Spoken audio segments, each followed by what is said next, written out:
You'll commonly see the work that we're about to do in this video referred to as the blood stop. We're not going to call it the blood stop because it sounds like our goal is to occlude the blood, when really that sometimes happens, but it's not necessarily our goal. When we think about teachings from Thailand, most appropriately, these techniques are called opening the wind gates. And so we've got the wind gates of the shoulders and at the hips. So we'll go through both of those. I'm going to do both shoulders at the same time, but when we get down to the legs, I'll do one side at a time for the legs. Okay. Now we've got main blood flow to the arm that comes through the chest. And so what we're going to try and do is position our hands so that we get a little bit of pressure on them. I should also say before we do this that any type of blood occlusion work, which is, again, we're not necessarily always doing that here, but any time the blood is occluded, that would be contraindicated for anyone with cardiovascular disease or any type of heart issue, okay?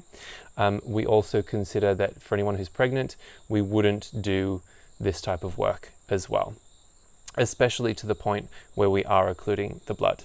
There might be instances where you use opening the wind gates to a lesser degree, where it's just a matter of you sensing the pulse and not occluding the blood flow. And though I would also focus on other things for people who are pregnant and for anyone who is a high risk of cardiovascular disease or has cardiovascular disease. Okay, so what we're going to try and do, I'm going to position myself up and over here, over Joe, and I'm going to turn my hands around so that the heel of my hand is just inferior to the clavicle and essentially covering that delta pectoral groove. That's where our arteries for the arm travel, and I'm going to do both sides at the same time rather, and I'm gradually going to tip a little bit of weight down into her chest. At a certain point, I might notice the pulse here, the local pulse, and that, again, that might be it. You don't have to generate an occlusion force. But what I am also noticing in Joe's arms is that the veins are starting to... They've gone blue and fallen off. They're starting to fill, which typically will mean that I've occluded at least the venous return, which will mean an increase in pressure of the blood in the limbs. And so I'd be holding this for maybe up to a minute,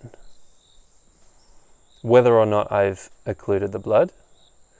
And then what we would do is we would gradually release. Typically at that moment, you'll start to see the veins in the arms deflate a little bit because more of that venous return has been able to pass through, and then you might give that a sweep. You could do that a couple of times.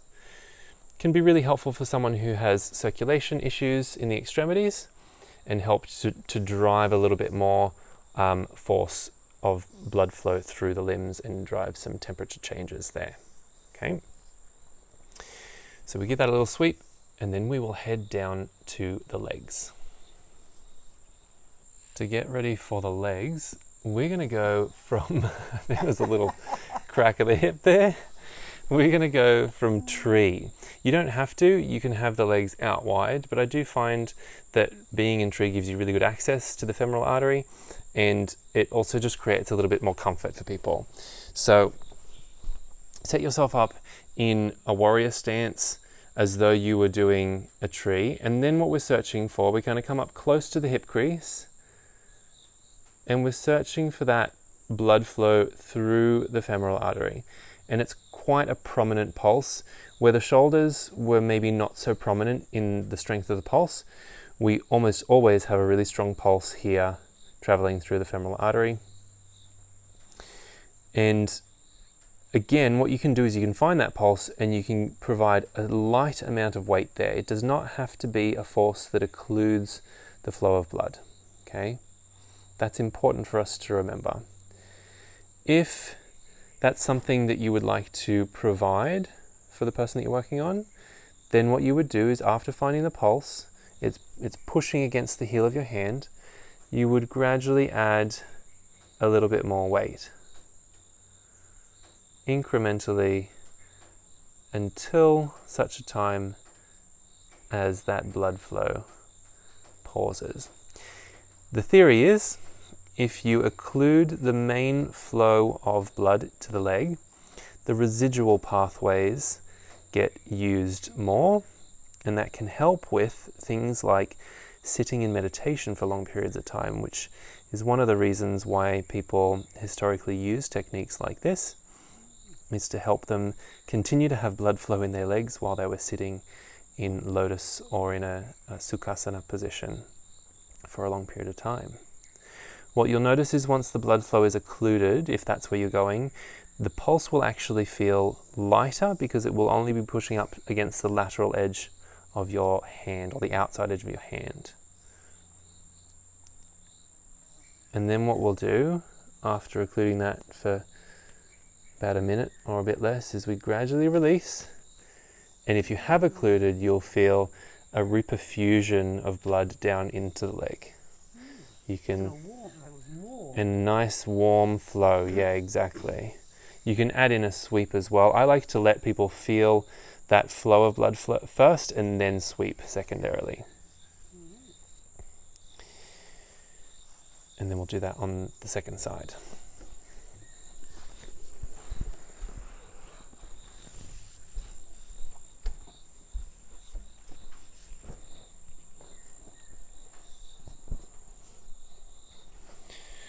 Position in tree. Get yourself set up in a warrior. You're working up close to the hip crease. If you want another landmark, typically we're also working just anterior to the adductors. So if you feel the bulk of the adductors underneath your palm, you might just come off the anterior border of them, and that'll typically give you access to the pulse there. Once you find the pulse, you could provide a small amount of weight without occluding the flow. And if you do that, then my recommendation is to wait there until you feel some kind of a change in the pulse.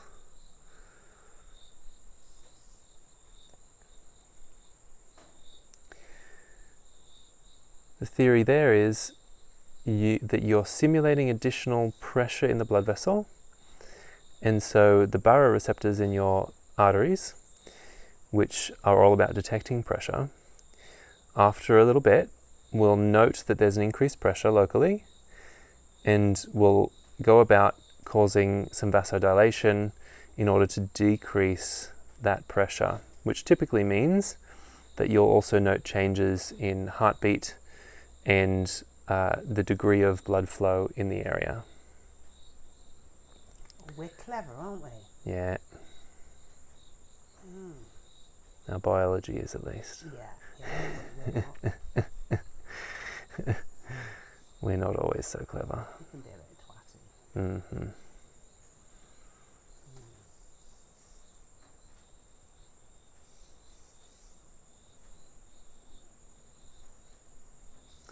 So you would hold that for a little bit. And then when you release, go slowly, getting that reperfusion of the leg. Nice warm flooding of the leg. A little sweep perhaps as well. You don't necessarily have to just do that once either. That can be something that you do multiple times. Again, especially for someone who has good heart health and also might need some assistance with the blood flow to the extremities. Okay, if they've got some circulation issues, this might be helpful. Would you do it with varicose veins? If the varicosities are painful, I wouldn't do it with varicose veins, but oftentimes varicosities aren't painful, and so there's not really an additional risk or discomfort to doing that. Okay. Yeah. If you have any questions or thoughts, let me know.